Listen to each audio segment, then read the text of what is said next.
Pronto, doutor Donias. Obrigado, Daniela. Boa noite, gente. Boa noite a todos. Estamos começando aqui mais um programa Colocando o Processo em Prática, que é um programa da Escola Superior de Advocacia da Bahia, nossa ESA da Bahia. Reiterar o nosso agradecimento a toda a diretoria da OAB da Bahia, nosso presidente Fabrício Castro Oliveira. Reiterar nosso agradecimento a Thaís Bandeira, a diretora-geral da ESA da Bahia, e a Daniela e a João, que estão aqui conosco na parte técnica, viabilizando esse programa. Maravilha! Mais uma edição do nosso programa, sempre com grandes convidados. Hoje nós vamos ter aqui dois grandes convidados, dois amigos, de dois cantos do país, lá de Curitiba, no Paraná, e de Maceió, nas Alagoas. Vamos ouvir Rogério Adotti, vamos começar ouvindo Rogério Adotti, que vai falar sobre ampliação da colegialidade, que, na realidade, é o estudo daquele artigo 942 do CPC 2015. E depois vamos ouvir Pedro Henrique Nogueira, grande amigo, que vai falar sobre processo civil negociado. Rogéria, Pedro, muito bem-vindos à ESA da Bahia. Sintam-se em casa, ainda que virtualmente, aqui na Bahia. Esperamos recebê-los, depois dessa pandemia, esperamos recebê-los aqui presencialmente. Sempre um prazer estar com vocês. Depois disso tudo, quero voltar a reencontrá-los pessoalmente, seja em Curitiba, seja lá em Maceió, seja aqui em Salvador. É sempre bom reencontrar os amigos. Sejam bem-vindos, sintam-se em casa. Sei que vocês dois também têm uma história de advocacia e de envolvimento com a OAB, com a Ordem. Também tem envolvimento com a própria Escola Superior de Advocacia, com a ESA, né? Tanto lá do Paraná como lá de Alagoas. Então, estão mais do que bem-vindos e estão mais do que em casa. Gostaria de agradecer por vocês terem aceitado esse convite para poder expor aqui para os colegas advogados da Bahia e de fora da Bahia. A gente tem visto que tem muitos advogados que são de fora daqui da Bahia, que estão assistindo o programa sempre, que fazem perguntas, que intervêm e fazem colocações. Temos também profissionais do direito de outras áreas, não só da advocacia, mas a gente tem aí profissionais da magistratura, do Ministério Público, que sempre participam também, e estão sempre aqui de olho, querendo saber como é que a gente aplica o processo, né, na prática, que é o que interessa aqui a gente, através da Escola de Advocacia. Sejam bem-vindos. Eu já vou passar de imediato a palavra para a Rogéria Adotti. Gente, Rogéria, além de amiga, é doutora e mestre em processo civil pela Federal do Paraná, advogada e coordenadora de Direito Civil e Processo Civil da Unicuritiba e secretária-geral do IBDP. Eu estava brincando na última quarta-feira que nós temos duas dobradinhas IBDP e ANEP. Na última quarta-feira, estiveram aqui conosco Paulo Lucon, que é o presidente do IBDP, e Paula Sarno Braga, que é diretora da ANEP. Então, hoje a gente também tem uma outra dobradinha, que é IBDP e ANEP, Rogéria, como secretária-geral do IBDP, e Pedro, que é o presidente da ANEP.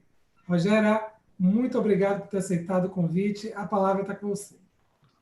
Muito obrigado, agradeço o convite que me foi feito tão honroso, Adonias, vindo inclusive de você, que é um grande amigo, amigo de tantos eventos do processo civil, companheiro do IBDP. Fiquei muito feliz, muito alegre pelo convite, ainda mais por estar na presença também do Pedro Nogueira, que é um grande amigo também do Instituto, dos eventos, das lutas de amicus curiae, aí a ANEP e o IBDP têm feito um trabalho conjunto nos tribunais superiores, muitas vezes. Então, é uma alegria muito grande estar com vocês aqui e neste evento que é da ESA, né? Como você já mencionou, eu tenho uma profunda admiração pelas escolas superiores de advocacia, pelo papel que elas desempenham, porque é fundamental que os advogados façam aplicar as boas disposições do Código. O Código precisa ter essa atuação forte da advocacia e as escolas têm esse papel, na minha opinião, de fazer valer as regras boas do Código de Processo Civil no nosso dia a dia, na aplicação prática. Então, agradeço muito. A Bahia é um estado que eu admiro demais. A gente que vive aqui no Sul sonha estar aí na Bahia, em Salvador, não só pela paisagem, pelo clima maravilhoso, mas também porque vocês têm grandes juristas, a música é maravilhosa, a comida é ótima, tudo de bom na Bahia. Então, eu realmente estou muito feliz, ainda que virtualmente, né, por estar presente neste evento da ESA Bahia. O tema que me foi sugerido é um tema interessante porque o artigo 942 do Código talvez tenha sido um dos artigos mais criticados logo depois do início da vigência da nova lei processual. Se nós pudermos dizer qual seria a questão mais polêmica, talvez seja dos negócios processuais, que o Pedro Nogueira vai abordar também, ele que é tão estudioso da matéria. Sem dúvida, os negócios são mais polêmicos, mas o artigo 942 foi muito criticado logo no início da vigência. E eu acho interessante a gente abordar o que esse dispositivo trouxe de bom e o que ele representa hoje, passado já esses primeiros anos, então, da vigência do Código. Quando a gente fala em ampliação da colegialidade, é importante entender o que aconteceu antes, então, do início da vigência do Código de 2015. Havia um propósito claro, tendo em vista muitas críticas à doutrina, havia esse propósito claro de extinção dos embargos infringentes. E, portanto, o Código trouxe, então, este intuito de extinguir os embargos infringentes. Muitas vezes se criticava esse recurso por entender que ele era absolutamente desnecessário. Mas, na verdade, quando a gente examina a questão dos embargos infringentes, e há estudos interessantes sobre isso, principalmente no Rio de Janeiro, a gente percebe, primeiro, que o volume não era tão grande desses recursos, e, segundo, muitas vezes é obtida a reforma, realmente, da decisão pelos embargos infringentes. Então, me parece que as críticas tão acirradas da doutrina talvez não se justificassem. De qualquer forma, houve uma série de percalços na tramitação legislativa do Código, ainda que houvesse esse intuito de extinção. O anteprojeto trouxe, então, a extinção, essa proposta de extinção dos embargos infringentes, porém, quando veio, então, já durante a tramitação, a versão Câmara, esse recurso praticamente voltou, não exatamente como ele era, mas aí como uma técnica, então, de prosseguimento do julgamento. Voltando a proposta legislativa para o Senado, houve novamente a supressão, então, do que se pretendia com o artigo 942. O relatório do senador Vital do Rego extinguiu, então, novamente essa ideia de prever essa ampliação da colegialidade. Mas, por fim, já no finalzinho do processo legislativo, por um destaque, a questão do 942 voltou, então, e acabou sendo aprovada. Então, o que nós temos hoje é uma proposta que veio a partir, então, de uma versão da Câmara na tramitação do processo legislativo. E o que exatamente prevê o artigo 942? A proposta é de um prosseguimento do julgamento. Não se trata, portanto, de um novo recurso. E há dois motivos muito claros para isso. Primeiro, porque não há voluntariedade, ou seja, a ampliação da colegialidade é algo que se aplica de ofício, não há opção das partes nesse sentido. Segundo, porque ele também não está previsto lá no rol do artigo 994, que trata dos recursos. Então, não há dúvida que se trata de uma técnica de julgamento e, portanto, não de um recurso novo no sistema do Código de 2015. O que acontece, na verdade, é uma alteração da competência funcional, ou seja, daqueles que vão julgar o recurso caso haja divergência, como nós já vamos ver na sequência. Importante, portanto, deixar claro que não se trata de um recurso e que não cabe, portanto, se falar em fixação de honorários recursais, no caso da ampliação da colegialidade. Não se trata de uma nova fase que justifique honorários recursais. O cabimento do 942 acontece no caso de apelação, quando houver decisão não unânime. Portanto, não há nenhuma outra condição. Ao contrário do que havia com os embargos infringentes no sistema do Código 73, por força de uma reforma legislativa, havia uma condição de que teria que ter havido reforma da decisão, da sentença. Aqui não. Bastando divergência, cabe, então, a ampliação da colegialidade em se tratando de apelação. O Código também prevê essa técnica para ação rescisória, mas aí já existe uma condição, que é justamente o fato de ter havido rescisão da sentença.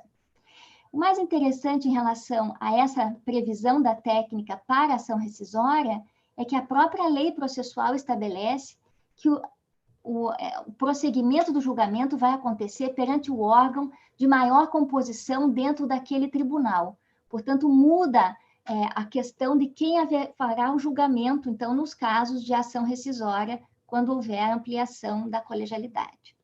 Há ainda a possibilidade de cabimento dessa técnica em relação ao agravo de instrumento, mas nos casos de decisão de mérito, em que também não tem havido unanimidade. Nesse caso, porém, há ainda uma condição a mais, o fato de ter havido reforma da decisão agravada. Então, tanto na rescisória quanto no agravo, a gente depende de uma condição suplementar, que seria a hipótese da rescisão da sentença ou da reforma da decisão. Aqui, vale a pena a gente fazer uma reflexão. O Código de 2015, ao estabelecer essa necessidade de reforma no caso do agravo, fez voltar no sistema de 2015 uma antiga discussão em relação ao que caracteriza reforma. Na época dos embargos infringentes, muito se discutiu na doutrina sobre isso, porque muitas vezes existem votos diferentes, mas que não são opostos. E aí se pergunta, cabe ou não a extensão da colegialidade? Um exemplo clássico disso, trazido inclusive pela doutrina do professor Barbosa Moreira, era a situação em que havia, por exemplo, uma condenação numa ação de indenização. Durante o julgamento, esta condenação era mantida, então, portanto, nesse aspecto não havia divergência, mas havia divergência em relação ao valor, ao quantum da indenização. Então, trazendo esse exemplo para o Código de 2015, nós podemos pensar na decisão parcial de mérito, que numa ação de indenização fixa um valor de dano moral. O julgamento, a ação prossegue em relação à questão, por exemplo, do dano material, mas do dano moral a gente já tem uma decisão parcial de mérito. E aí, no julgamento deste agravo, surge uma divergência quanto ao valor. Nesse caso, mantendo-se a condenação, havendo unanimidade quanto à condenação, mas divergência em relação ao montante do valor, haveria possibilidade, portanto, da técnica, haveria reforma, então, vejam, tanto quanto no sistema anterior, o que deve prevalecer é a ideia de que, havendo votos diferentes, já seria o suficiente, então, para a aplicação da técnica. Portanto, não haveria necessidade de haver uma oposição, resultados completamente diferentes. Acredito que a tendência será de, mesmo no sistema atual, haver essa compreensão mais ampliativa aí para o cabimento desta técnica.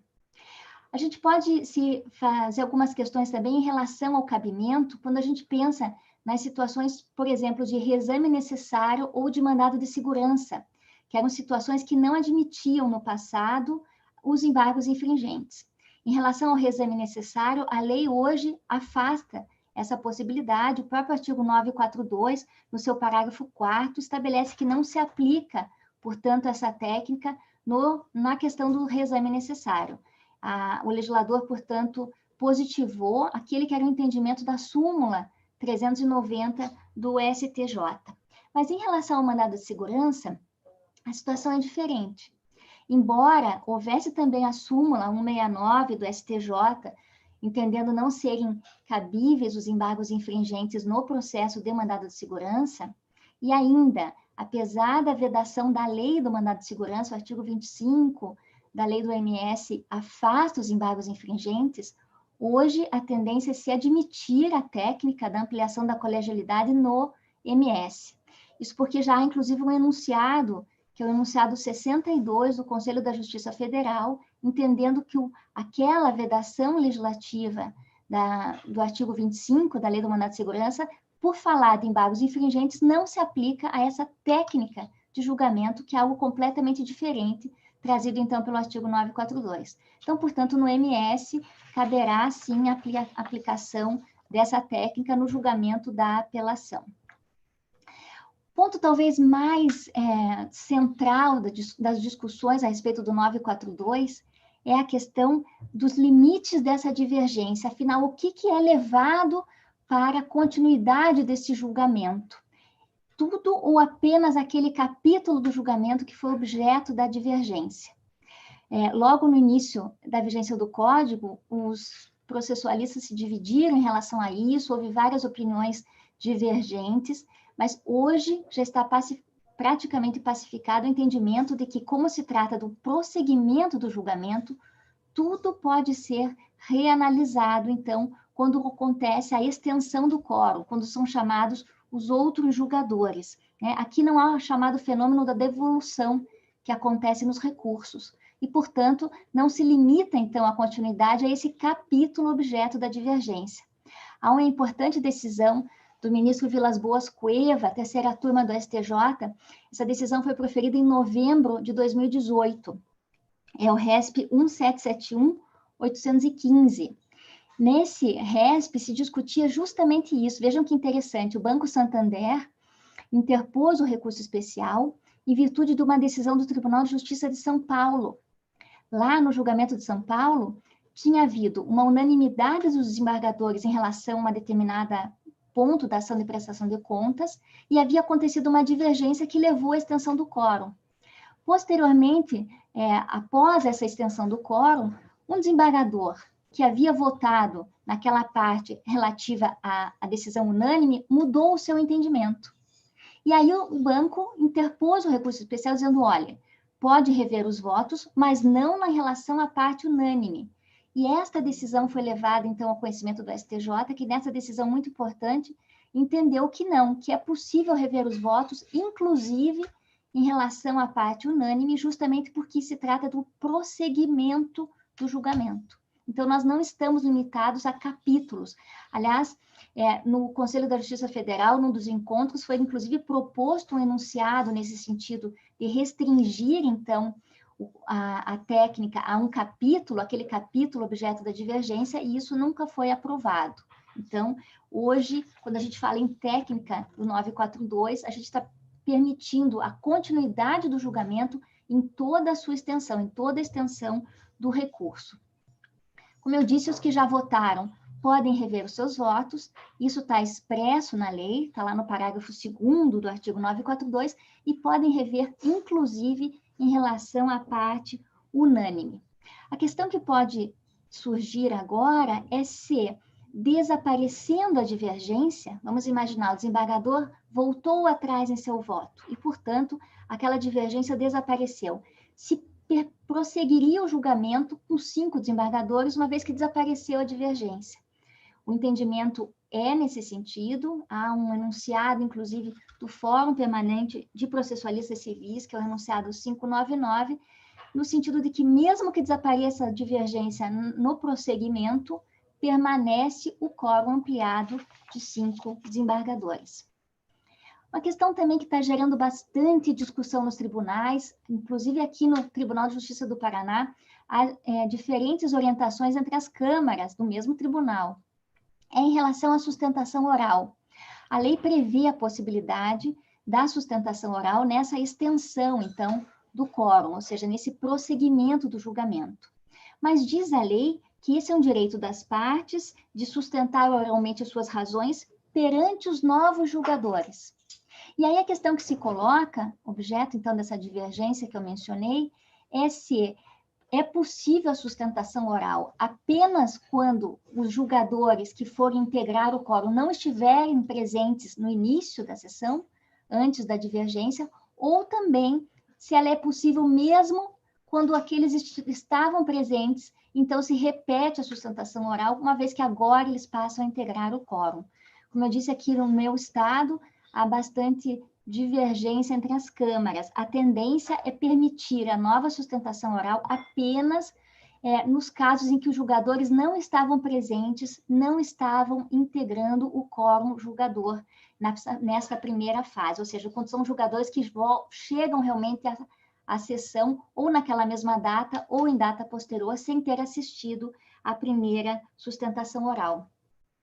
Um ponto interessante quando a gente analisa a questão do 942, é que no caso de agravo, o agravo não permite, de acordo com a lei, pelo menos, a sustentação oral quando se trata de decisão parcial de mérito. Essa foi uma falha do legislador, lá no artigo 937 do Código, que não previu possibilidade de sustentação oral no agravo da decisão parcial de mérito, embora devesse ter previsto, porque se trata de algo equivalente à apelação, né? Ela deve ter um tratamento semelhante à apelação, mas não há essa previsão na lei. Então, o 942 permite na extensão da colegialidade a sustentação oral e o 937 não. Como que esse conflito é solucionado? Normalmente os regimentos internos, os tribunais em seus regimentos internos vêm prevendo a possibilidade de sustentação oral nos agravos de decisões parciais de mérito. Assim acontece aqui no Paraná e aí também na Bahia. O Tribunal de Justiça da Bahia prevê a sustentação oral nos agravos de decisão parcial de mérito. Isso está no 187, inciso 1º do regimento interno do Tribunal de Justiça da Bahia. Então, nos nossos estados não existe esse conflito. Quanto à questão do número de julgadores, por incrível que pareça, a lei deixa claro que tem que haver um número suficiente para a inversão do resultado, né? Se são 3 julgadores inicialmente, tem que haver pelo menos 5 para possibilitar essa inversão. Mas no início de vigência do Código, alguns tribunais aplicavam a técnica chamando apenas mais um julgador. E aí, claro, chegou a haver uma polêmica sobre isso, razão pela qual surgiu até um enunciado do FPPC, que é o enunciado 683, dizendo que tem que haver no mínimo mais 2 julgadores para possibilitar justamente essa inversão. Fato interessante em relação a essa questão é justamente em relação ao juiz natural. Um questionamento que se faz, o professor Leonardo Carneiro da Cunha costuma colocar isso, uma preocupação de que já haja uma previsão nos regimentos internos, como aliás prevê o Código, para que os advogados e as partes saibam quem serão os novos julgadores que vão integrar o quórum na hipótese do 942. O Tribunal de Justiça da Bahia já prevê isso também, o seu regimento traz lá no artigo 196 a previsão de que quem vai integrar, então, o quórum julgador nesses casos são os julgadores mais antigos em ordem decrescente que já estejam na sessão de julgamento. Acho isso extremamente importante para que se respeite o princípio, então, do juiz natural. A divergência que permite, então, a aplicação do 942 pode ser tanto em relação à matéria de fato quanto de direito. Não há uma limitação, não há uma previsão nesse sentido, portanto, qualquer divergência. Mas é necessário que seja uma divergência de resultado, não de fundamentação dos votos, obviamente, né? E se não for aplicada a técnica, quando deveria ter sido aplicada? Qual a consequência disso? Não há dúvida que, se tratando de competência funcional, e, portanto, nós estamos falando de competência absoluta, não havendo respeito à regra do 942, haverá nulidade deste julgamento. Então, a aplicação do 942 é obrigatória, ela deve ocorrer de ofício e ela, se não for respeitada, gera nulidade. Seria possível a gente analisar o cabimento fora das hipóteses legais? Ou seja, aproveitando aqui a presença do Pedro, que é expert em negócios processuais, seria possível a gente prever, estabelecer um negócio processual ou para aplicar a técnica em hipóteses que não estão previstas, ou ainda para afastar a técnica numa hipótese prevista? Essa é uma colocação é uma provocação que eu faço aqui, já antecipando. Conheço até a posição do Pedro nesse sentido, né? Me parece, acho que nesse ponto nós vamos concordar, não seria possível o negócio processual nesse aspecto por se tratar de competência funcional, questão de competência absoluta, portanto, mas vou deixar, então, o professor da matéria, na sequência, comentar sobre isso. Já finalizando a minha exposição, embargos de declaração é uma questão também que gera polêmica. Primeiro, se no julgamento de apelação houve extensão do quórum, deve haver essa extensão também nos EDs? Acredito que sim, essa é a tendência geral dos tribunais, justamente porque os EDs integram, não é, o acórdão da apelação. Então, tendo havido extensão, se estende também o quórum no julgamento dos EDs. Um pouco mais polêmica é a segunda questão em relação aos embargos de declaração. Se a divergência surgir só nos embargos de declaração, é possível a aplicação da técnica do 942? E aí, a gente já tem um julgado contrário do ministro Herman Benjamin, do STJ, embora tenha sido lá no início da vigência do Código, entendendo que não, que nos embargos de declaração não se aplica a técnica do 942. Eu acredito que a tendência será pacificar no sentido inverso, no sentido de aplicação, sim, da técnica, até porque os EDs, como eu disse, complementam, integram o julgamento da apelação. E, portanto, havendo divergência no próprio julgamento de EDs, deve sim se aplicar a técnica. Esse foi o entendimento, aliás, que prevaleceu no sistema anterior do Código 73. Nos embargos infringentes, se permitia, então, essa questão quando se tratasse apenas de embargos de declaração, uma decisão da segunda sessão do STJ nesse sentido. Quando a gente pensa em colegialidade, ampliação, a gente pode pensar o que é ruim nessa ampliação da colegialidade. O que existe de crítica seria justamente essa aversão ao dissenso. Aqueles casos em que a gente acaba tendo uma falsa decisão unânime, justamente porque os julgadores teriam uma tendência, então, de concordar só para não gerar a extensão do quórum. Essa foi a grande crítica do dispositivo lá no início da vigência da lei. E algo que, felizmente, não aconteceu na prática. Nós temos visto a aplicação da técnica de uma forma ampla e não está havendo essa aversão ao dissenso como se imaginava no início. Mas e quando que a colegialidade é boa? Então, para encerrar a minha participação aqui. A colegialidade é boa justamente para aumentar o debate. E trago aqui uma frase que eu acho que é genial do professor Cândido Dinamarco. O professor Cândido diz que nesse mundo de seres imperfeitos, muitas vezes o que se pensa que é certo e seguro não passa de engano ou ilusão que o diálogo pode dissipar.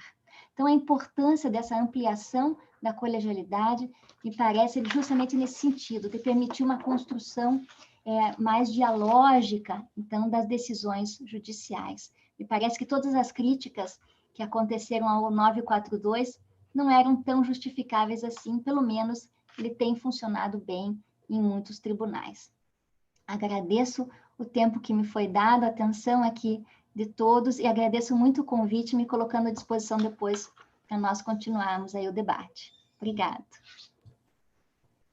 Nós que agradecemos, Rogéria. Obrigado por ter aceitado o convite. Brilhantes palavras, brilhantes lições.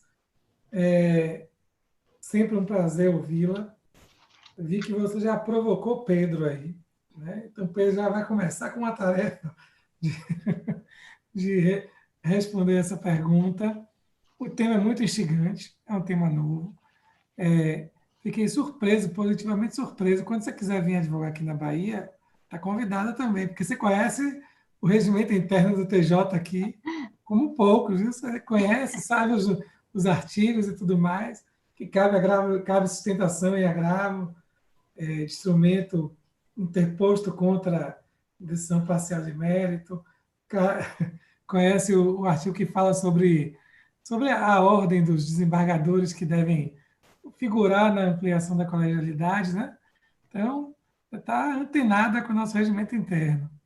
Aliás, é um excelente regimento interno, discrimina muitas situações que outros regimentos não trazem, isso é fruto do trabalho, aí, acredito, dos processualistas da Bahia. Podemos opinar na época da elaboração do regimento interno, que foi logo depois começou a viger o CPC 2015, né? O tribunal, nesse ponto, ele ouviu diversos professores de processo e colheu os entendimentos e as opiniões. Foi um processo interessante. Mas eu tenho aqui uma pergunta, que é a seguinte. Primeiro, as pessoas estão aqui agradecendo, né?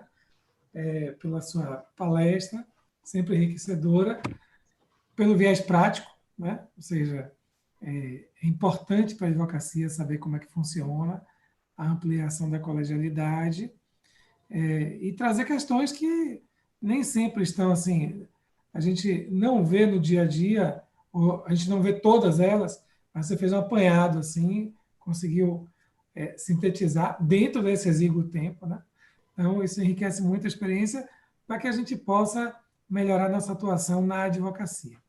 Mas, veja, o 942, ele fala que quando houver divergência, quando não houver unanimidade, amplia-se a colegialidade. Esse é o, digamos assim, o requisito fundamental, né? É o cerne da questão.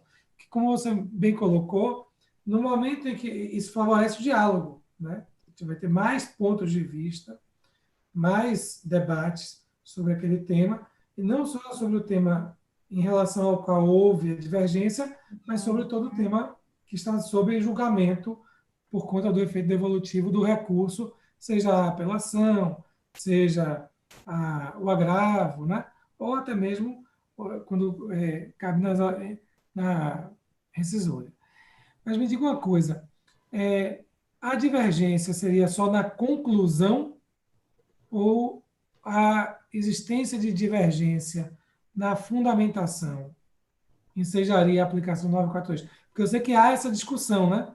Ou seja, quando está na conclusão, ninguém tem dúvida, cabe a ampliação.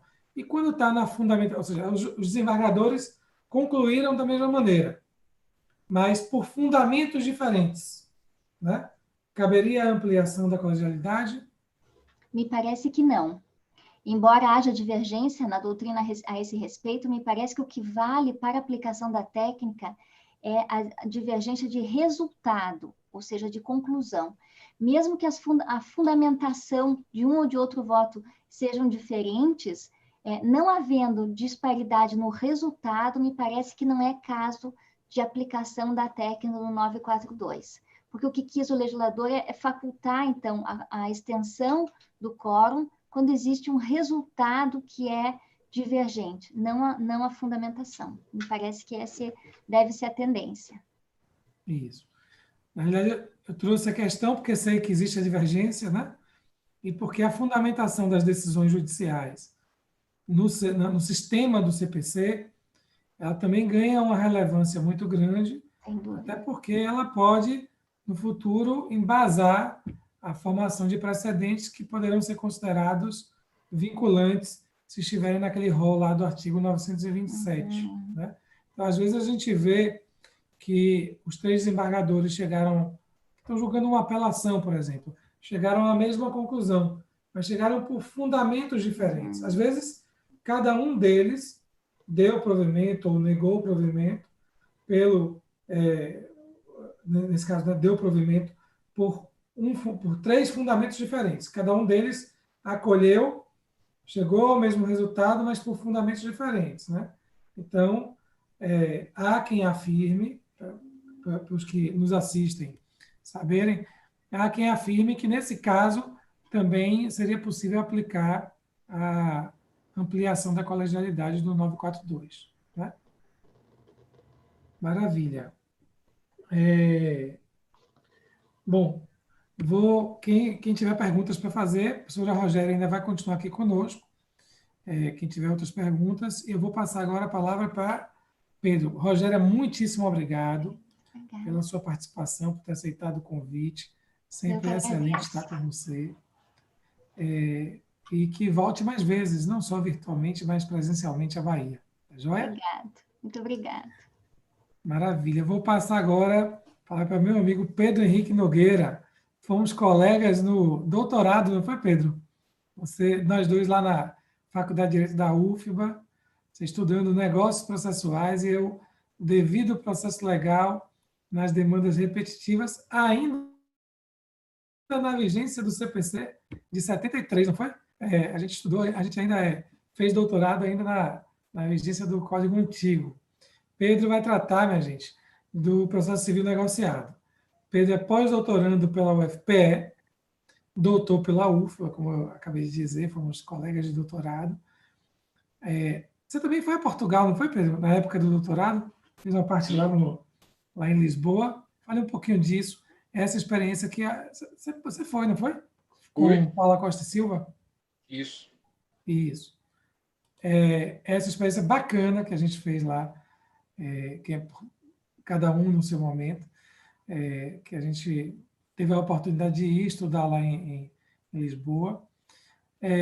portanto, doutor pela UFBA, professor associado da Federal de Alagoas, presidente da ANEP. Eu também queria aproveitar para você falar um pouquinho da ANEP, que é a Associação Norte-Nordeste de Professores de Processo. Já tivemos aqui Arnoldo Camanho, que falou um pouquinho da ABPC, da Associação Brasiliense de Processo Civil. O Lucon falou da última vez sobre o BDP. Então, eu queria aproveitar que sua presença aqui para você falar um pouquinho da ANEP, para todo mundo conhecer a ANEP, saber do que se trata, quais são os trabalhos feitos. E Pedro também é conselheiro da ESA, da Escola Superior de Advocacia, lá de Alagoas. Pedro, bem-vindo à ESA da Bahia. Sinta-se em casa, a palavra está com você. Fale um pouquinho da ANEP, fale um pouquinho da pergunta que Rogéria fez e da sua experiência lá em Lisboa também, e parta para o tema. Boa noite. Primeiro, eu gostaria de cumprimentar e agradecer a você, Adonias, que é um caríssimo amigo de longa data. Eu tive a oportunidade de conhecer justamente por ocasião do doutorado na Universidade Federal da Bahia e não poderia jamais deixar de estar aqui. Um convite seu para mim é uma ordem. Você é uma pessoa muito cara para mim, muito querida, sem falar na sua competência, que dispensa qualquer tipo de comentário, né? Sua competência como advogado, como conselheiro, como professor, como advogado. É um prazer estar com você aqui, ainda que virtualmente, em função dessa limitação que todos temos, né? Quero cumprimentar a querida amiga professora Rogéria Dotti. É uma grande oportunidade, né, que estou tendo aqui de revê-la, reencontrá-la e aprender com ela. Fiquei impressionado como Rogéria conseguiu, em 20 minutos, condensar um volume de informações extremamente úteis, especialmente para o advogado, né? Então, fantástica a exposição de Rogéria. E só tenho que agradecer a ela por isso e externar aqui minha satisfação de poder ouvi-la. Quero cumprimentar todos que nos assistem, cumprimentar todos que, de certa forma, se interessaram aqui por estar conosco nesse momento. O pessoal da técnica aí, que você mencionou, Daniela, João, estão viabilizando aqui esse nosso encontro virtual. Cumprimentar todos da ESA, todos que fazem a ESA, todos que fazem a OAB Bahia. Bom, Adonias, eu vou então começar pelo fim, né? Eu vou fazer alguns comentários sobre a ANEP, como você me provocou. A ANEP é uma associação que congrega professores das regiões norte e nordeste do país, associação formada em 2011, e desde então vem tentando contribuir para a difusão do conhecimento no direito processual no Brasil. E várias atividades vêm sendo feitas, né? Eu atualmente estou presidente, mas em breve não serei mais o presidente, meu mandato vai acabar. E antes de mim foram presidentes os professores Leonardo Carneiro da Cunha e Fred Didier Júnior. E nessa trajetória a ANEP conseguiu, de fato, estimular a produção dos seus associados, dos juristas e professores do Norte e Nordeste, que muitas vezes não conseguem ter essa projeção, não conseguem ter espaço para divulgar suas ideias. Então, um dos propósitos da ANEP é promover eventos, e nós temos feito vários eventos, inclusive internacionais. Fizemos um evento agora, no ano passado, na África, né, em Cabo Verde, um colóquio lusófono. Havíamos feito também em março de 2019 um evento lusófono também lá na Faculdade de Direito da Universidade de Coimbra, além de outros eventos que são feitos no Brasil e por aí afora, né?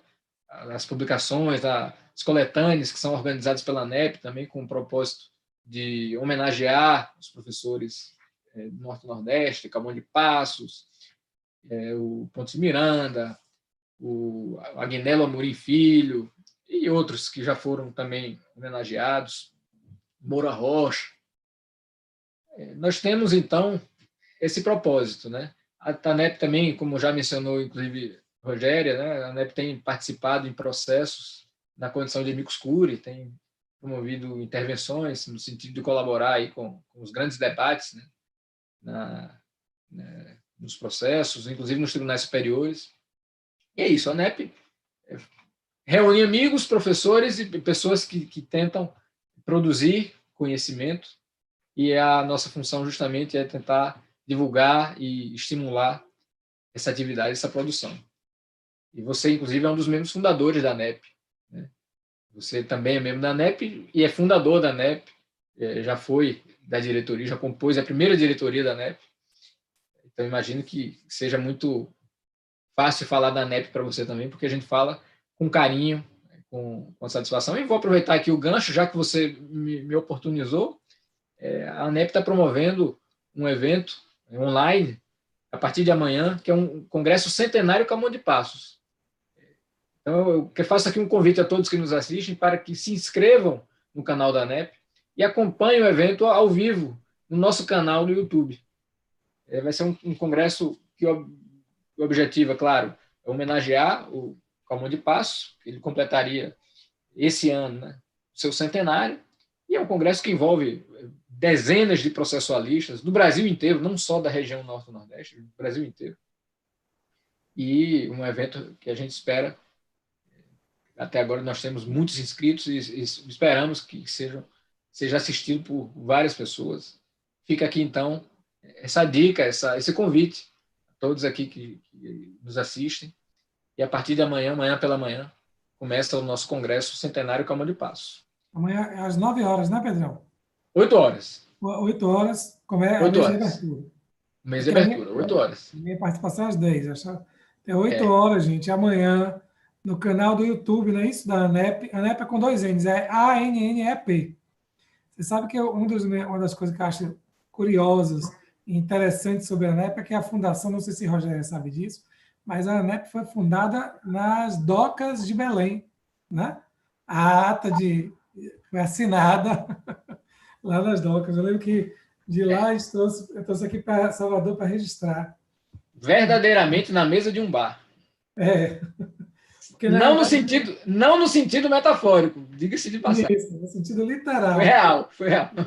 Fomos todos amigos, e aí nasceu ali, né, de um conjunto de amigos, todos estudiosos, professores de processo, a ideia de formar uma associação. Já vinha fazendo algumas reuniões com professores do Norte, Nordeste, tivemos uma aqui em Salvador, uma no Ceará, em Fortaleza, tivemos, acho que a terceira foi essa, que foi a de Belém, quando resolvemos... 2011, isso. Fundar. 2011, já vai fazer 10 anos? O tempo voa. Ano que vem. Ano que vem temos que fazer um evento dos 10 anos da ANEP, então. Maravilha. Bom, em relação à provocação de Rogéria, ela já adiantou, né, com a minha opinião, eu realmente acho que não é possível usar a negociação processual para permitir, por exemplo, que um processo seja julgado pela técnica ampliada, sem haver divergência, por exemplo, porque as partes queriam uma ampliação do quórum. E vice-versa, né? Então, acho que também não é possível que as partes negociem para afastar a incidência da técnica de ampliação quando seja o caso de aplicá-la. Então, eu acho que, de certa forma, negociar sobre isso significaria negociar sobre competência absoluta. E há até um certo consenso já, embora algumas divergências, mas assim, há um certo consenso de que não é possível negociar sobre competência absoluta. Eu acho que a regra do 942 é uma regra cogente e isso impediria, portanto, a negociação processual. A negociação processual que tivesse esse objeto. E agora, aproveitando o gancho para falar sobre o tema, Adonias, processo civil negociado, eu gostaria assim, de usar esse espaço muito mais para provocar os colegas advogados, já que o nosso público é a advocacia, né? Eu tenho falado muito sobre esse tema, mas eu particularmente gosto muito de falar a respeito desse assunto para advogados. Eu sei que na nossa assistência também há não advogados, mas eu gosto de enfatizar a importância que esse tema tem para a advocacia, pelo fato de que somos nós, advogados, que temos a possibilidade de utilizar essa riquíssima ferramenta que é a negociação processual. Em síntese, o nosso Código de Processo Civil, no artigo 3º, parágrafo 2º, estabelece uma norma fundamental que não existia no CPC de 73, que é a norma fundamental que alguns chamam de princípio do respeito ao autorregramento da vontade. Segundo essa norma, e ela é fundamental não apenas por um apelo retórico, ela é fundamental porque está inserida no capítulo de normas fundamentais do Código. Tá? Essa norma estabelece que o Estado, sempre que possível, promoverá a solução consensual dos conflitos. Então, há um dever geral imposto ao Estado, consequentemente ao juiz, de promoção da autocomposição. A negociação processual, isto é, a autocomposição que tenha por objeto o processo, não a autocomposição que tenha por objeto o direito objeto do processo, o direito litigioso, mas a autocomposição que tenha por objeto o próprio processo, o procedimento ou as situações jurídicas processuais que dele decorrem, se inserem nesse âmbito de proteção da norma de respeito ao autorregramento da vontade do processo. Isto é, autocomposição comporta duas dimensões, autocomposição material e autocomposição processual. Quando o Código estabelece que deve-se priorizar a autocomposição, nós incluímos também aí a autocomposição processual. E além dessa norma fundamental, que é uma novidade, uma verdadeira novidade, trazida pelo CPC 2015, há diversos negócios processuais espalhados pelo Código, que são chamados negócios jurídicos processuais típicos. São típicos porque a lei já estabelece a sua previsão, já regula quais são os seus requisitos. Por exemplo, a escolha consensual do perito, o acordo para a suspensão do processo, o acordo para definir competência territorial. Não são negócios jurídicos que têm por objeto o processo e já estão previamente regulados e estabelecidos no Código. Mas o CPC, além desses negócios jurídicos típicos, estabeleceu no artigo 190 o que se chamou de cláusula geral de negociação processual atípica, que é uma norma abrangente, ampla, que possibilita às partes, de maneira bastante variada, estipular adaptações no procedimento, mudanças no procedimento, e também disciplinar suas situações jurídicas processuais, seus poderes, seus ônus, suas faculdades, até seus deveres. E por que isso é importante para o advogado? Isso é muito importante para o advogado porque ele passa a ter a possibilidade de participar da construção do procedimento, tornando-o adequado às suas necessidades e às necessidades do seu cliente. Isso possibilita que o advogado, por exemplo, configure um procedimento mais garantista, com mais garantias do que aquele estabelecido na lei, assim como também possibilita que o advogado estabeleça um procedimento mais célere, mais expedito, desde que ele consiga negociar isso com a outra parte, ou com o advogado da outra parte. Ou seja, o advogado passa a ter uma ferramenta que antes não tinha com essa amplitude de adequar o procedimento exatamente à sua necessidade. Se eu, por exemplo, eu preciso de um processo que tenha uma tramitação acelerada, eu vou poder negociar os recursos, poder abrir mão dos recursos, renunciar aos recursos, garantindo, por exemplo, que o processo tenha apenas uma instância. Eu vou poder disciplinar os prazos do processo, fazendo com que os prazos processuais possam ser reduzidos, os prazos processuais possam ser contados de maneira diferente daquela estabelecida pelo artigo 219, parágrafo único do Código, né, contados em dias úteis. Posso estabelecer simplificações no procedimento, eliminando audiências. Por exemplo, a audiência do 334, né, que é famosa, muitos odeiam e outros amam a audiência do 334, mas as partes podem estabelecer convenções sobre isso. Eu tenho feito isso muito em contratos. Isso é uma parte muito importante, especialmente para aqueles advogados que atuam na parte contratual, na parte consultiva. Essa é uma outra área a ser explorada. Geralmente, o advogado que atua no consultivo não tem um olhar dedicado ao direito processual. Geralmente, ele fica focado nas questões de direito civil, direito empresarial. Mas agora o processo passa a ser um componente importante para se inserir na formação dos contratos pelo advogado. Eu tenho feito isso muito. Dispensar a audiência do 334, renunciar a recursos, disciplinar prazos processuais, a execução, por exemplo. Eu tenho até um artigo publicado sobre isso. Acho que a execução é um campo extremamente fértil para a negociação processual. Uma forma de você garantir uma execução mais eficiente, estabelecer, por exemplo, técnicas que, teoricamente, não poderiam ser aplicadas na execução civil. Por exemplo, a técnica do desconto em folha, que é aplicada na execução de alimentos. Se as partes negociarem, particularmente, não vejo nenhum problema em que se faça como garantia a técnica do desconto em folha por via negocial. A escolha do bem penhorado, a avaliação negocial do bem penhorado,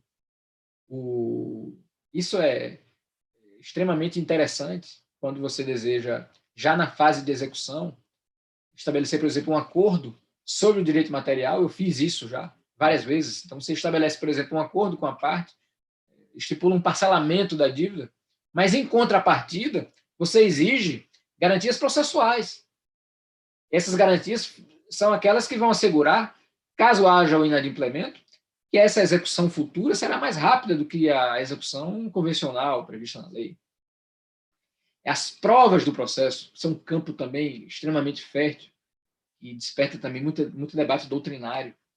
Como é que as partes vão negociar as provas do processo? O Código, por exemplo, permite a inversão do ônus da prova por via negocial. Eu, inclusive, no evento, Adonias, participei e falei sobre isso. E assim que eu terminei de falar, uma pessoa que participou da mesa veio comentar que, logo quando o Código entrou em vigor, disse, isso aí não vai ser aplicado nunca, isso aí é parte morta do Código. Isso aí, eu até hoje não vi nenhum precedente, esse foi o comentário, até hoje eu não vi nenhum precedente sobre negócios processuais. E eu disse para ele, né, você está procurando precedente sobre...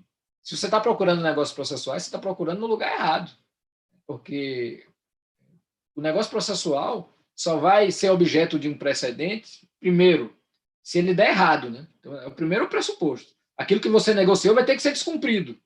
Segundo, vai ter que dar errado e vai ter que ser judicializado. E terceiro, tem que ser judicializado e chegar ao tribunal. Vejam que é um caminho muito longo. E assim, muitos dos negócios processuais, pelo menos os que eu fiz, posso dar o meu testemunho aqui como advogado, até hoje, todos foram cumpridos. Então, assim, claro que eu não quero generalizar aqui minha experiência, achar que a minha experiência pode ser traduzida na regra geral, mas, intuitivamente falando, eu posso dizer que grande parte dos negócios que são feitos são cumpridos. A minoria é descumprida. Então, os precedentes, de fato, não são o melhor repositório para se buscar negócios processuais. E ainda hoje, nós temos já vários precedentes sobre negócios processuais. E, recentemente, Adonias, eu encontrei um precedente que envolve justamente a negociação sobre o ônus da prova, Tribunal de Justiça de Santa Catarina, em que o tribunal aceitou e disse que a inversão negocial do ônus da prova deve prevalecer, inclusive, sobre a inversão judicial. O juiz não pode desconsiderar uma inversão do ônus da prova que tenha sido feita pelas partes. Se as partes combinam a distribuição do ônus diferente daquela distribuição estática, trazida lá no Código, no 373 do Código, o juiz precisa respeitar aquilo que foi negociado. Essa parte probatória, de fato, é um campo riquíssimo, né? Você definir negocialmente todas as provas que vão ser utilizadas no processo, você limita com isso os incidentes, você limita e facilita até a atividade do juiz. O juiz vai ficar restrito àquelas provas. Você pode, por exemplo, afastar a prova testemunhal, pode introduzir no processo, pela via negocial, novas provas. Claro que é possível que provas atípicas sejam incorporadas ao processo, não se ignora essa possibilidade. Mas se você consegue fazer isso negocialmente, você automaticamente evita que isso se torne uma discussão no futuro. Ninguém vai depois poder argüir a nulidade do processo por conta de algum defeito na produção daquela prova, já que as partes negocialmente aceitaram que ela fosse produzida. Por exemplo, testemunhas escritos, provas muito comuns nos processos arbitrais, você introduz no processo judicial, o autodepoimento, você pode convencionar isso com outra parte, possibilitando que aquilo seja aceito como meio de prova, exames técnicos simplificados, que são uma prova comum nos juizados, né? E você acaba incorporando no processo civil também. Então, são muitas as possibilidades que nós, advogados, precisamos utilizar, especialmente o advogado que atua na parte consultiva, no âmbito da formação dos contratos, mas também o advogado do litigioso, aquele advogado que frequentemente participa dos processos litigiosos, porque essa é uma ferramenta de atuação. Às vezes você consegue resolver o seu problema e até facilitar a resolução do seu problema, utilizando essas técnicas negociais, essas possibilidades que o Código acabou trazendo. Então, isso foi uma novidade do direito brasileiro, em trazer essa abertura com essa amplitude. Né? Antigamente, nós tínhamos um processo de matriz legislativa, basicamente isso. No estrangeiro, direito americano, direito inglês, nós temos uma experiência muito rica de processo de origem jurisdicional, o case management, em que o juiz gerencia o processo e constrói, adaptando o processo caso a caso. E agora, no Brasil, nós também temos a possibilidade de um processo de matriz negocial, um processo que seja configurado, claro que dentro de certos limites, mas configurado de acordo com a conveniência das partes. Então, Adonias, era basicamente isso que eu queria dizer para vocês, me coloco à disposição, acho que o tempo já está encerrando aqui. Eu gostaria mais uma vez de cumprimentar a todos, de agradecer a você pelo convite, e eu fico aqui à disposição de vocês. Obrigado, Pedro. Queria avisar, esqueci de avisar antes, mas queria avisar agora para quem está nos assistindo pelo Instagram, que já está quase completando 1 hora, e aí, como vocês sabem, o Instagram ele derruba a live com 1 hora exatamente. Mas Daniela e João, eles reconectam a gente, então quem está no Instagram não perde nem um minutinho, porque eles reconectam a gente do ponto que a gente estava, tá joia? Então, se cair aí no Instagram, voltem a assistir, reconectem, que a gente retoma. E a gente também está no canal da ESA no YouTube, ok, gente? Então, lá a gente continua direto. Pedro, obrigado pela explicação. Tivemos aqui altos elogios. Roberto Almeida Vieira, assim, excelente explicação. Eu não consegui passar para a Rogéria, mas também, Rogéria, Enéas de Oliveira Portela Amaral e Patrícia Souza agradeceram a você pelas explicações, pelas lições. Pedro também aqui, um bocado de gente. O que é bacana desse tipo de evento é que a gente consegue reencontrar um bocado de gente. Ó. Yasmin, agradecendo a você, Pedro, pela definição sobre... desliguei. Pela definição sobre negócio processual. Encontrei aqui alguns ex-alunos que estavam comentando aqui e agradecendo a presença de vocês. Queria dizer que esse é um tema muito rico, né? Porque a gente não estava acostumado com os negócios processuais. Existiam alguns negócios processuais que já existiam no CPC de 73, mas eram negócios típicos, né? O fórum de eleição nada mais é do que um negócio processual sobre competência, mas era um negócio típico e super restrito. O CPC agora de 2015 veio e ampliou isso, ampliou a abrangência e criou aí abriu a cláusula para que nós todos, advogados, possamos criar os negócios processuais. Você falou assim, o advogado que atua no consultivo, esse também elabora negócios processuais. Mas eu acho que tem uma questão fundamental sobre os negócios processuais, que é o desenvolvimento da cultura do diálogo, né? Ou seja, a gente para de ver, a gente tem que exercitar o diálogo para poder elaborar os negócios processuais. Do mesmo jeito que no momento que a gente está elaborando um contrato, a gente tem que verificar, logicamente, atendendo aos interesses dos nossos constituintes, mas a gente tem que entrar em diálogo com o advogado da outra parte. As partes têm que dialogar para poder chegar num consenso naquilo que é bom, que é interessante para todo mundo. Outra coisa curiosa que você colocou foi quando te provocaram para dizer assim, nunca vi precedente sobre negócios processuais. Aí você falou, bom, é verdade, é difícil chegar numa situação em que a gente tem litígio sobre negócio processual. Porque, primeiro, tem que ter havido conflito sobre o contrato, depois o conflito tem que versar sobre o objeto do negócio processual que está inserido no contrato, e tem que haver litígio sobre o negócio em si, a validade do negócio, né?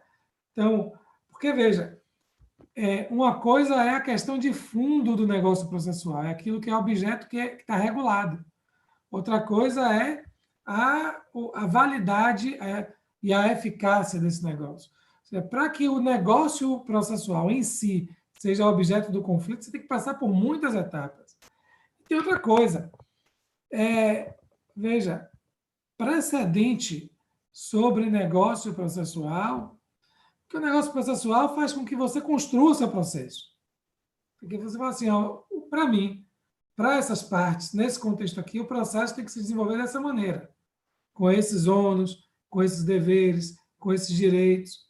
Então, você ter precedentes sobre negócios processuais, já que o negócio processual ele se aplica a uma situação concreta e individualizada, você consegue individualizar regras, ônus, deveres, faculdades processuais para aquele caso concreto, para que isso venha a se tornar um conflito e que isso venha a ser objeto de análise do judiciário e virar um precedente, né? Ou seja, você tem que ter dois negócios processuais minimamente semelhantes.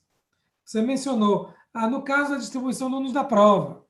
Ok, aí é um negócio processual que tende a se tornar mais comum. Mas há negócios processuais que são extremamente individualizados e só se aplicam naquele caso concreto. Então, gerar um precedente para aplicar em outros casos é uma coisa assim que não é, talvez não seja exatamente a seara de aplicação dos negócios processuais. No campo da execução, eu queria saber o seguinte, qual a sua opinião, qual é o seu entendimento sobre o seguinte, seria possível tornar penhorável, por meio de negócio processual, um bem que a legislação considera impenhorável, por exemplo, um bem de família. Então, eu falo assim, bom, eu estou aqui, eu sei que o bem de família, a impenhorabilidade do bem de família não abrange só o executado, mas toda a família. Mas pense você num executado que mora sozinho. Então, ele poderia dispor disso, ele poderia afastar a regra da impenhorabilidade do bem de família, ou se ele for casado, ele e a esposa podem, em conjunto, realizar um negócio processual com a outra parte, tornando esse bem penhorável. O que você acha? Por que eu pergunto isso? Porque, como estudioso da execução, a jurisprudência do STJ, durante a vigência do CPC de 73, dizia que a impenhorabilidade do bem de família era uma proteção de ordem pública. Ou seja, mesmo que o executado quisesse e dissesse, muitas vezes, quando o executado indicava o bem de família a penhora, no máximo, ele era condenado por litigância de má-fé. Mas o STJ protegia e dizia, não, ele não pode fazer isso. Então, ele praticou um ato visando ganhar tempo indevidamente no processo, mas o bem não podia se tornar penhorável. Isso na matriz do CPC de 73, né? Mas, e na matriz agora do CPC 2015? Qual é o seu entendimento sobre essa matéria? Excelente provocação, Adonias. Inclusive no meu livro, eu abro um tópico para falar especificamente sobre negociação processual na execução. A partir da terceira edição do meu livro, eu comecei a me preocupar, porque eu percebia que esse era um campo assim, a ser explorado, né? E por isso que eu resolvi abrir um tópico para isso, para falar exclusivamente sobre isso. E a jurisprudência do STJ vem vacilando sobre a empenhorabilidade em geral. Por exemplo, quando a gente fala da empenhorabilidade do bem de residência, normalmente, pelo menos os precedentes, em sua grande maioria, seguem essa linha que você comentou aí. O STJ não aceita que a parte possa sofrer uma penhora, mesmo que ela haja no processo, no momento anterior, indicado voluntariamente aquele bem que é, por lei, impenhorável, a constrição. Eu, particularmente, não concordo com essa posição, porque a impenhorabilidade, mesmo quando estabelecida por lei, estabelece em favor da parte uma situação jurídica, um direito subjetivo. E a parte pode dispor desse direito. Não é indisponível o direito à impenhorabilidade. Se a parte resolve voluntariamente abrir mão dessa impenhorabilidade, não vejo nenhum problema que ela possa colocar isso como objeto de negócio. Veja que, muito embora seja relevante a tutela da moradia, a tutela do patrimônio mínimo, mas veja que o devedor, que não possui bens, possui exclusivamente exclusivamente em seu patrimônio a casa onde reside. Ele pode vender a casa, ele pode doar, ele pode dar em garantia, hipotecar a casa. Inclusive, isso é uma exceção, está lá uma das exceções da Lei 8.009, da impenhorabilidade. Mesmo sendo bem de residência, se eu outorgo uma hipoteca, cessa a impenhorabilidade. Então, se voluntariamente eu posso abrir mão do bem, posso praticar o ato mais grave em termos de abdicação, que é a sua alienação, qual seria o empecilho de simplesmente eu estabelecer que aquele bem passa a ser passível de penhora? Então, se houve um ato voluntário do devedor, é maior, é capaz, não é vulnerável, ele resolve abrir mão daquele direito subjetivo que ele tem, eu não vejo nenhum problema em admitir a sua negociação. Isso vale para o bem de família, isso vale também para qualquer bem impenhorável, inclusive o salário. Inclusive o salário. A parte pode abrir mão de parte do seu salário, colocar aquela parte como objeto de uma possível penhora? Eu acho que pode. Veja que muitos contratos de financiamento hoje, esses famosos contratos de consignação, que geralmente servidores públicos fazem, servidores já empenham 30% do salário num contrato estabelecido com o banco, de modo que 30% do valor do salário já é retido na fonte e repassado para a instituição bancária. Quer dizer, o servidor público faz isso para o banco, independentemente de processo judicial. E não há nenhuma invalidade nesse tipo de avanço. Aí o sujeito quer adimplir, não tem bens, ele não tem patrimônio. Então ele quer destinar 10% ou 20% dos seus rendimentos para quitar uma determinada dívida. E ele não pode fazer? Sim, eu não vejo problema em relação a isso. Claro que há um percentual, é preciso pensar num percentual, porque se você também admitir de maneira irrestrita essa impenhorabilidade, você cai num outro problema, que é a tutela da dignidade humana. Porque a garantia de subsistência é atrelada à proteção da dignidade humana. Mas, se concretamente falando, né, 10% do meu salário não compromete a minha subsistência, por que eu não posso, periodicamente, estabelecer uma penhora, ou uma possível penhora nessas circunstâncias, entendeu, Adonias? Então, eu particularmente acho que é possível negociar sobre a impenhorabilidade. Assim como também o inverso. Eu posso criar novas hipóteses de impenhorabilidade. Criar imunidades a determinados bens que, por lei, seriam penhoráveis. Não vejo nenhum problema quanto a isso. Interessante dizer isso, Pedro, porque eu tive um caso que o processo estava tramitando já, e a gente fez um acordo, uma transação, as partes chegaram à transação, assistidas por seus advogados, eu estava advogando por uma das partes, e a gente colocou como garantia, né, era a obrigação de pagar, e aí a pessoa falou assim, bom, eu vou pagar em tantas parcelas, essa obrigação daqui.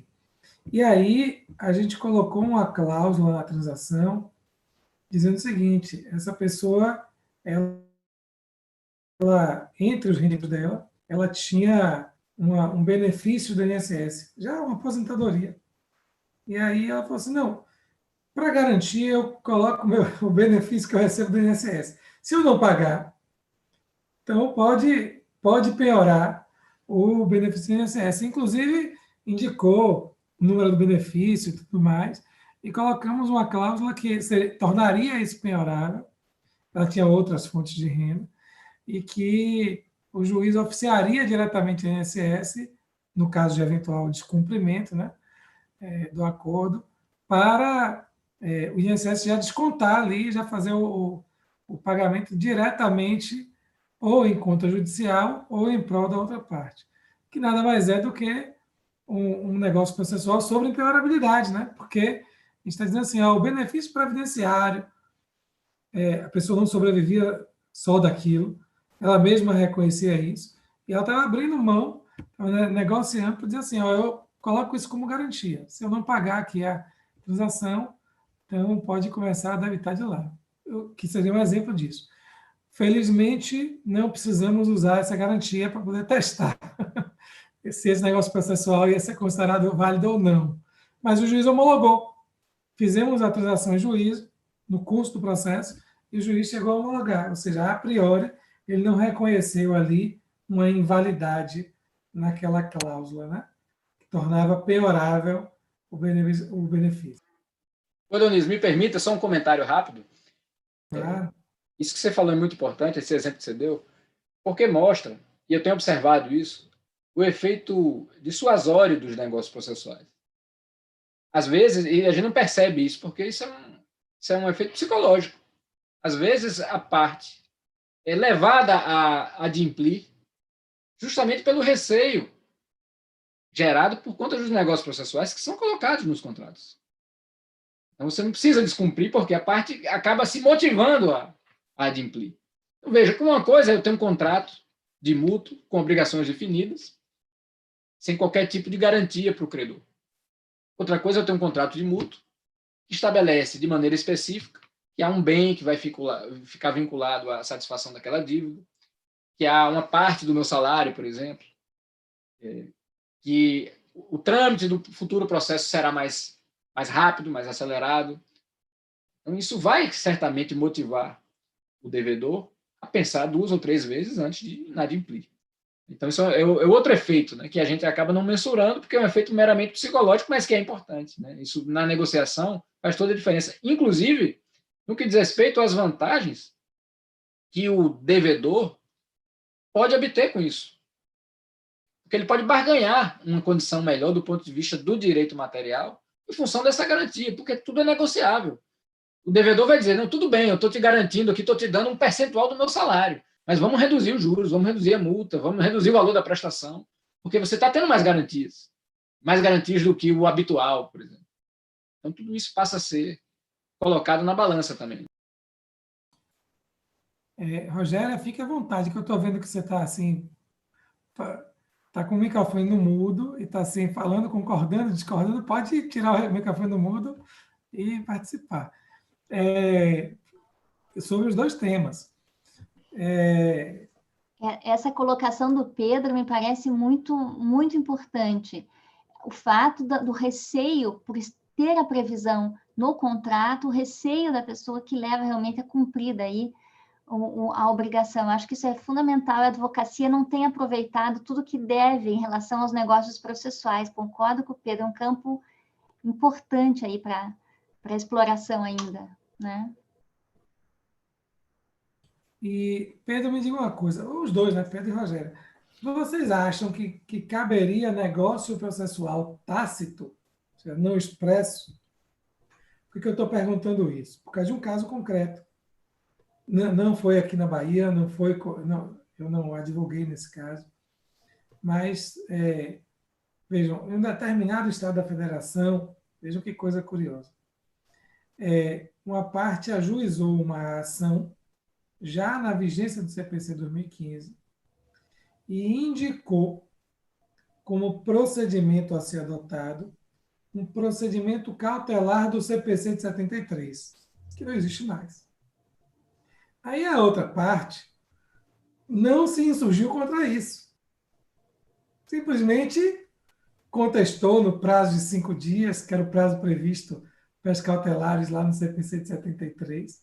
O juiz de primeiro grau também não levou, não se atentou para esse fato, de que esse procedimento não existia mais no CPC de 2015. E o processo foi, e houve sentença. Quando chegou no tribunal, no Tribunal de Justiça, aí o tribunal falou assim, pô, mas o procedimento adotado nesse processo aqui é um procedimento revogado. Então, não existe mais. Só que ninguém alegou nulidade.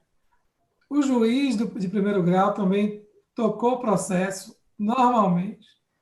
E aí o tribunal falou assim, pô, e agora? O que a gente faz? A gente aproveita tudo que foi feito e julga aqui o recurso, e, portanto, reconhece a validade do procedimento, da adoção de um procedimento que não foi pactuado expressamente pelas partes, mas que foi observado pelas partes, foi observado pelo juiz de primeiro grau.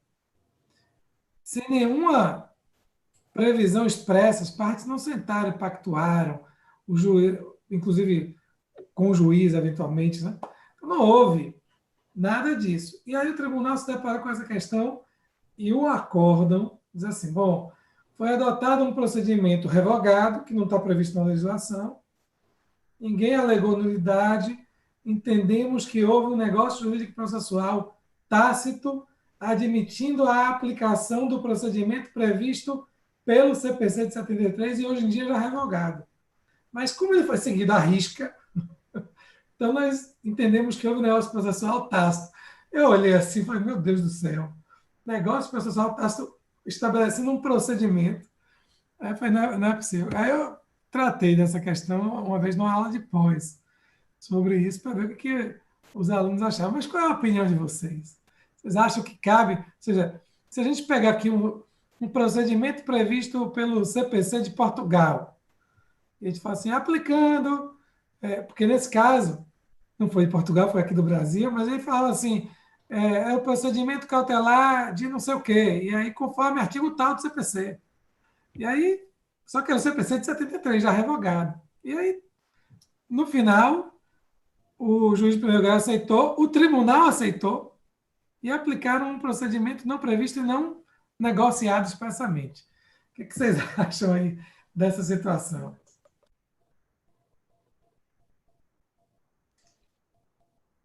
Não foi aqui na Bahia, nem foi em Alagoas, nem foi no Paraná. Veja só, eu acho que é possível, eu até escrevo isso na 4ª edição do meu livro, eu passo a escrever sobre as omissões negociais. Eu acho que existem omissões negociais. E é preciso distinguir omissões negociais e omissões não negociais. Eu diria que a maior parte das omissões no processo são não negociais. Por exemplo, a perda de um prazo é um ato avolitivo. Portanto, é uma omissão não processual, que a gente chama de ato-fato processual, para usar aqui a terminologia do Ponte de Miranda. Mas veja bem, apesar de eu achar que é possível omissões processuais, não me parece que seja o caso aí que você trouxe. Né? Porque, primeiro, a propositura da ação é um ato postulatório. Quem propõe a demanda não está ofertando um negócio jurídico, não é uma oferta processual dirigida à parte contrária. A menos que a gente volte a entender o processo como um contrato. Né? Aquela velha teoria, já acho que superada, de processo como um contrato. Não é o caso. Então, quando você pratica um ato postulatório, você provoca o órgão jurisdicional e pede uma providência. Se há um defeito nessa provocação, aí é outra questão. Né? De fato, ao que parece, havia. Ele utilizou um procedimento que não existia mais. Então, assim, eu não vejo, primeiro, uma manifestação de vontade negocial, no sentido de oferecer à parte uma escolha de procedimento.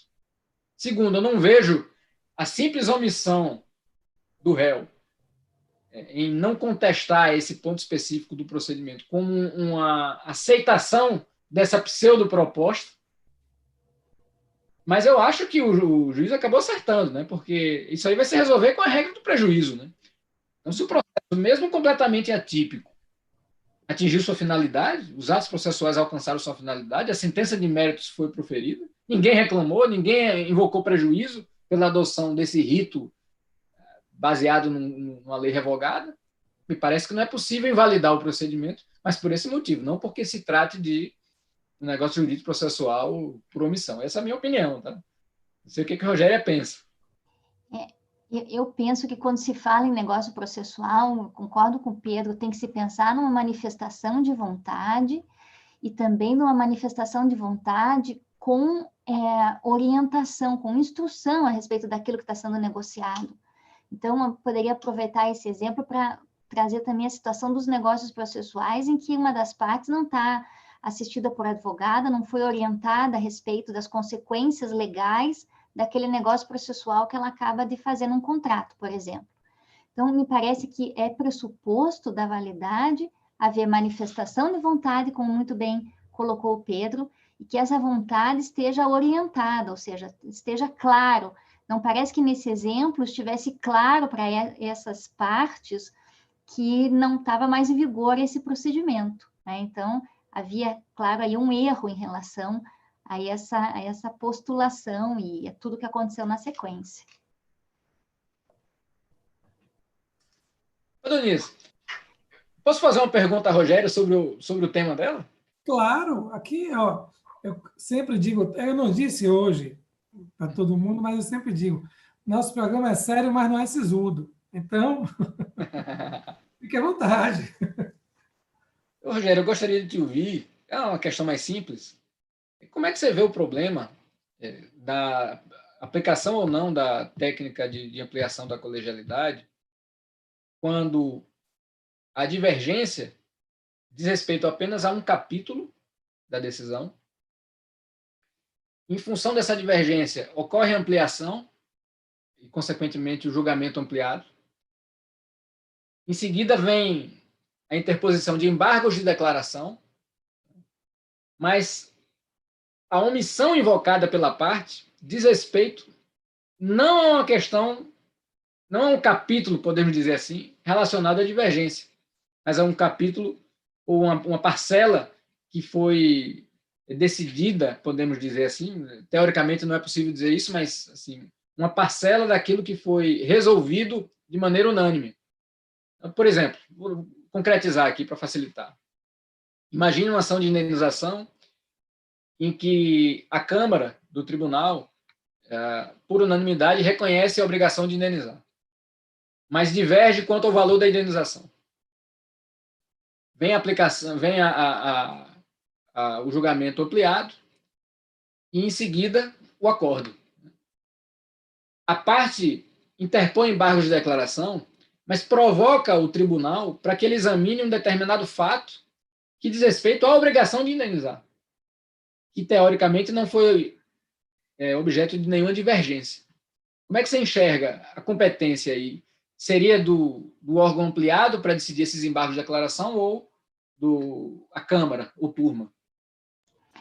Me parece que, independentemente da ideia de capítulos do julgamento, se a decisão do acórdão de apelação já foi no sentido da ampliação da colegialidade, ou seja, a gente já teve essa ampliação no âmbito da apelação, deve prevalecer esse quórum ampliado no julgamento dos embargos de declaração, ainda que, como no teu exemplo, os embargos digam respeito a uma parte unânime da decisão.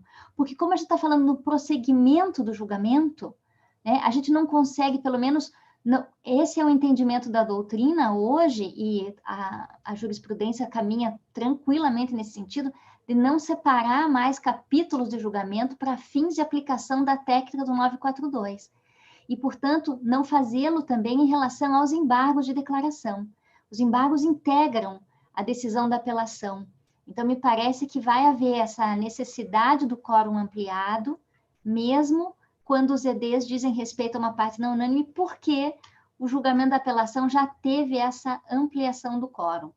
Aqui no Tribunal de Justiça do Paraná, isso tem acontecido dessa forma. Não sei se você concorda, Pedro, mas me parece que os EDs integrando a decisão, a gente não poderia mais separar daí para três desembargadores analisarem os EDs, mesmo em relação à parte unânime. Eu concordo totalmente. É assim que eu penso, Rogério. Eu concordo contigo 100%. Você até já tinha falado sobre isso na sua exposição, mas eu quis apenas provocá-la porque, nesse exemplo que eu dei, há uma parte, digamos assim, unânime, né, que poderia gerar uma dúvida, né, já que o que está sendo devolvido por meio do desembargo de declaração seria uma questão unânime. Mas, como você bem colocou, eu acho que nós não podemos raciocinar essa ampliação da competência da mesma forma que a gente raciocina com o efeito devolutivo dos recursos. É outra coisa completamente diferente. Eu concordo. Eu ia aproveitar o gancho exatamente por isso, porque surgiu aqui uma pergunta de Yuri Ubaldino Soares. Salve, Yuri! Tudo bom? Que bom vê-lo assistindo aqui o nosso programa. Yuri pergunta exatamente isso. Ó. Até coloquei aqui no chat. Esse entendimento seria em razão do efeito devolutivo impróprio dos embargos de declaração? Aqui porque surgiram duas perguntas aí. A primeira pergunta, que foi a pergunta de Davi Santiago, ele pergunta o seguinte: boa noite. Como está a negociação processual quando se trata da indisponibilidade dos direitos do Estado? Está ocorrendo autocomposição? Aí ele pergunta, principalmente na Procuradoria-Geral do município de Salvador. Mas essa é uma pergunta, porque saiu tudo junto aqui, gente, no chat do Zoom. E a outra pergunta, que é a pergunta de Yuri, é exatamente sobre esse tema, que calhou aí da gente cair nele. Esse entendimento seria em razão do efeito devolutivo impróprio dos embargos de declaração? O que vocês acham? Me parece que quando a gente fala em técnica do 942, a gente tem que, como acabou de mencionar o Pedro, deixar de lado a ideia do efeito devolutivo. O julgamento continua e, portanto, se até para aqueles desembargadores que já votaram de forma unânime é possível rever os seus votos, por que não seria possível essa extensão da colegialidade no julgamento dos embargos? Então, a gente tem que pensar justamente com a ideia de que é uma continuidade de julgamento. Não me parece que haveria possibilidade de a gente pensar naquela restrição do efeito devolutivo. Maravilha. E a outra pergunta de Davi, quer falar sobre essa pergunta ainda, Pedro? Porque você já tinha começado a falar, né? Não, eu ia falar sobre a outra Isso, pergunta. de Davi. Ele fala sobre em relação aos direitos do Estado. Veja só, para que haja negociação processual, especialmente a negociação processual atípica, de acordo com o artigo 190, é necessário que a causa verse sobre direitos que admitam uma autocomposição. Então, teoricamente, direitos indisponíveis, mas suscetíveis de autocomposição, podem ser já negociação processual. Isso é o que acontece em geral com o poder público. O poder público pode celebrar negócios processuais. Isso tem acontecido especialmente em determinados TACs, determinados compromissos de ajustamento de conduta. Isso é comum que haja também cláusulas de natureza processual nos TACs. Agora, em relação às procuradorias, existe uma questão aí que é muito importante, diz respeito à proteção do procurador para realizar a negociação processual. E aí não seria propriamente um problema de limitação ou não do código, e sim seria um problema de proteção daquele procurador que deseja fazer uma negociação processual e precisa estar resguardado. Né? Ninguém vai querer fazer negócio processual e depois estar respondendo a processo administrativo. E esse respaldo geralmente vem por regulamentações internas das procuradorias. E eu tenho visto, por exemplo, no âmbito da Procuradoria da Fazenda Nacional, há várias regulamentações internas, inclusive já há lei estabelecendo negócios processuais, inclusive utilizando essa nomenclatura. A Lei de Liberdade Econômica, por exemplo, altera a Lei 10.522 e menciona expressamente o termo negócio jurídico processual. E no âmbito estadual, eu tenho visto várias procuradorias disciplinando como seus procuradores devem e podem celebrar negócios processuais. Então, eu acho que isso é muito importante, porque dá essa tranquilidade para o procurador que deseja utilizar essa ferramenta. Agora, do ponto de vista exclusivamente processual, o procurador não precisa, teoricamente, dessa autorização que tem caráter administrativo. É mais uma proteção para evitar punições de caráter administrativo disciplinares. É assim que eu penso. E isso tem acontecido. Negociações processuais envolvendo o poder público vem acontecendo, tá? Especialmente em TACs, né, como eu mencionei há pouco.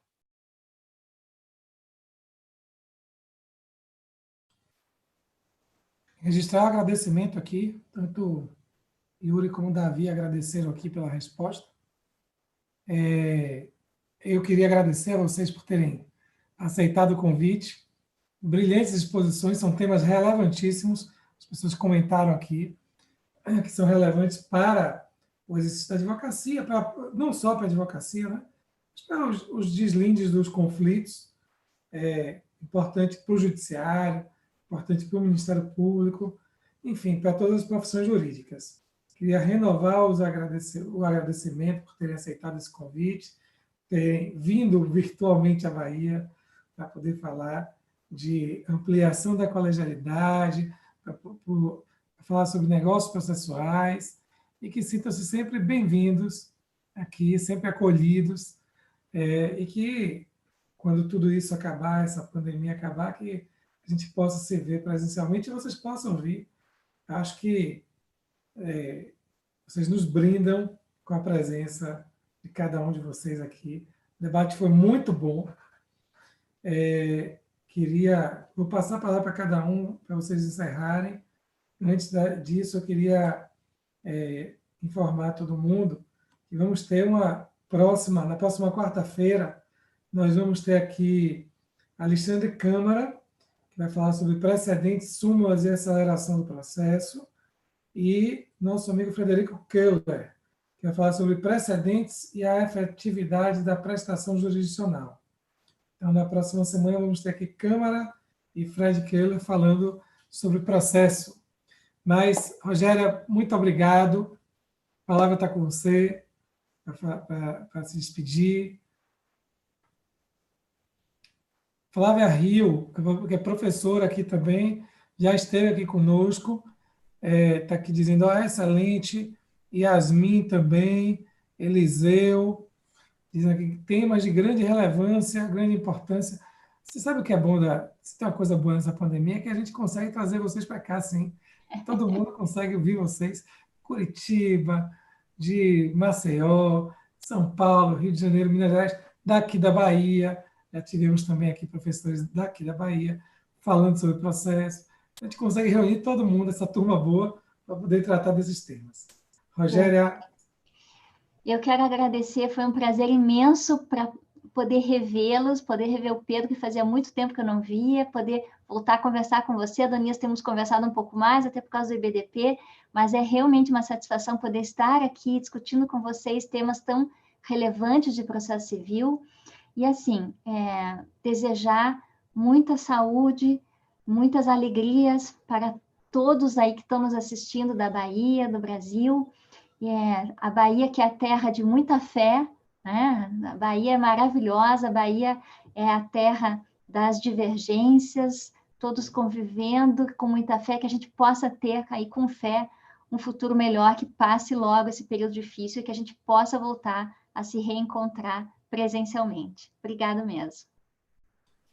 Aqui temos essa característica, somos todos sincréticos.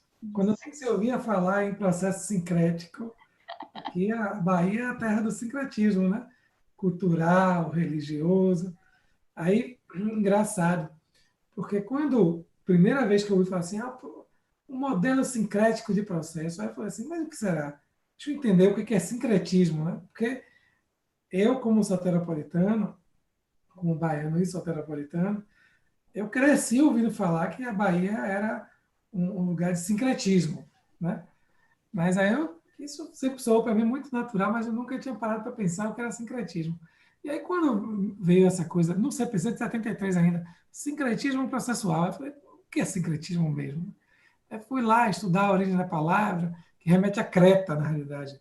Eram todos os povos gregos em simbiose para lutar por Creta, para ajudar Creta a não ser invadida, enfim. E aí, a coisa do sincretismo, o significado é de harmonia entre coisas diferentes, né? Eu acho que isso é muito, realmente, isso aqui é muito presente e espero que seja muito presente no Brasil todo, porque o que a gente está precisando é de diálogo mesmo, das pessoas se apaziguarem e respeitarem as diferenças uns dos outros, né? Isso é democracia, e conseguirem dialogar dentro dessas diferenças, com essas diferenças. Espero que o Brasil todo seja sincrético, não só a Bahia, né? A gente consiga se harmonizar dentro das diferenças, respeitando as diferenças e respeitando o diálogo. Obrigado, Rogéria, por ter aceitado o convite, por ter vindo e ter aí dado essa brilhante palestra e ainda respondido perguntas. Inclusive, uma coisa que eu ia falar, quando eu falei, nosso programa é sério, mas não é sisudo. Pra vocês terem ideia, Sandro Gilbert, vocês conhecem, lá de Curitiba, Meu ele querido estava amigo. assistindo um programa desses, e aí ele começou a fazer pergunta. Aí eu não aguentei e fiz, sabe o quê? Peguei o link do Zoom, mandei para ele e falei, Sandro, entre na sala do Zoom que agora você vai participar. Aí eu brinquei com ele, falei assim, pentei o cabelo. Pentei o cabelo e entra na sala que você agora vai participar. Aí, não, eu falei, pode entrar. Aí ele entrou e participou. Ou seja, o programa é descontraído mesmo. Ou seja, se alguém aparecer aqui e falar assim, eu também quero participar, a gente coloca na sala e vira o programa com a participação de todos. Obrigado, Rogéria. Pedro? Obrigada. Bom, Doniz, eu quero só me despedir, mais uma vez agradecer a você pelo convite, agradecer pela oportunidade de estar aqui aprendendo com vocês, compartilhando ideias. Satisfação enorme rever a Rogéria, aprender com ela. Dizer também que todos que assistiram, né, fica aqui a minha gratidão e espero que nós possamos nos reencontrar presencialmente em algum momento e continuar aí nossa jornada. Espero também que todos fiquem com saúde e que esse período aí passe logo. É isso, meus amigos. Então, quero desejar uma boa noite e fica aqui minha gratidão a todos que tiveram paciência para assistir, para nos ouvir e também contribuir, né, às perguntas que foram feitas, aqueles que não fizeram perguntas, mas que acompanharam. Foi uma satisfação, foi uma noite muito agradável na companhia dos amigos. Yasmin, que é daí de Maceió, Alagoas, aqui, ó, batendo palmas aqui, assistindo a gente. E sua propaganda já fez efeito, viu, Pedro? Porque Patrícia Souza, isso aqui, ó, acabei de me inscrever no Congresso Centenário Camão de Passos. Então, só reiterando para todos, amanhã começa o Congresso, amanhã, sexta e sábado, não é isso, Pedro? Congresso Centenário em homenagem a Camão de Passos, que foi daqui de Salvador, tive a oportunidade de ser orientando dele no mestrado, amanhã pelo canal do YouTube da ANEP, a Associação Norte e Nordeste de Professores de Processo. Quem tiver interessado aí, tem um bocado de tema muito bom. Pelo que eu pude perceber, são temas que Calmon tratou e que agora os professores vão tratar desses temas. Não é isso? Quer falar um pouquinho mais do Congresso?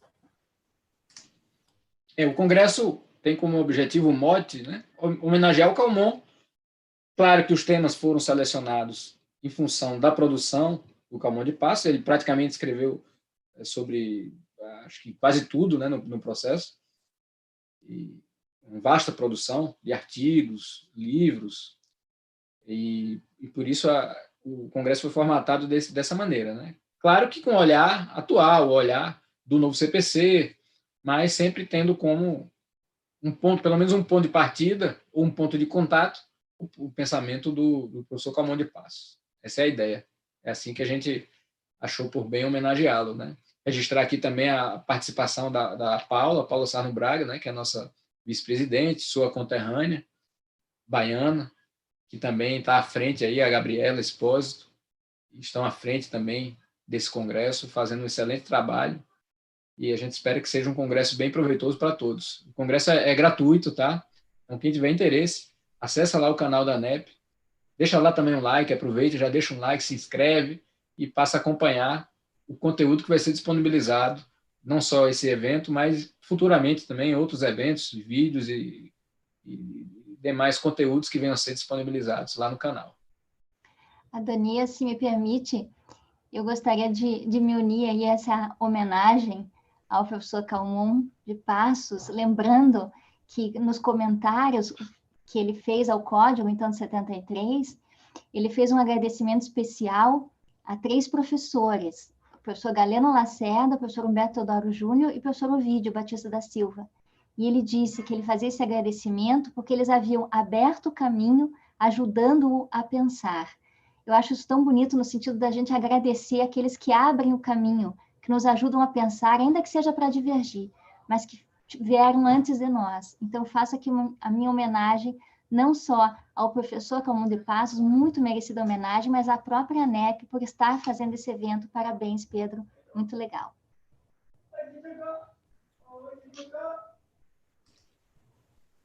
Obrigado e em breve outros eventos virão e certamente estaremos juntos aí. Muito bom, minha gente. Obrigado, Pedro. Obrigado, Rogéria, por terem participado. Sinto-se sempre em casa aqui. Voltem quando quiserem. Gente, aí fica o convite para todo mundo amanhã, sexta e sábado, assistir aí no canal do YouTube da ANEP o congresso em homenagem ao centenário de Calmon de Passos. Queria relembrar a todos que na próxima quarta-feira vamos ter aqui Alexandre Câmara e Frederico Keller tratando de precedentes e da melhoria que os precedentes propiciam para a prestação jurisdicional. Obrigado a todos que nos assistiram até agora. O programa fica gravado e disponibilizado no canal do YouTube da ESA da Bahia. Tá joia? Boa noite a todos. Fiquem bem, fiquem com saúde. Vamos cuidar da saúde em primeiro lugar. E até a próxima quarta-feira. Pedrão, muito obrigado. Rogério, obrigado. Beijo e abraço para vocês. Tudo de bom.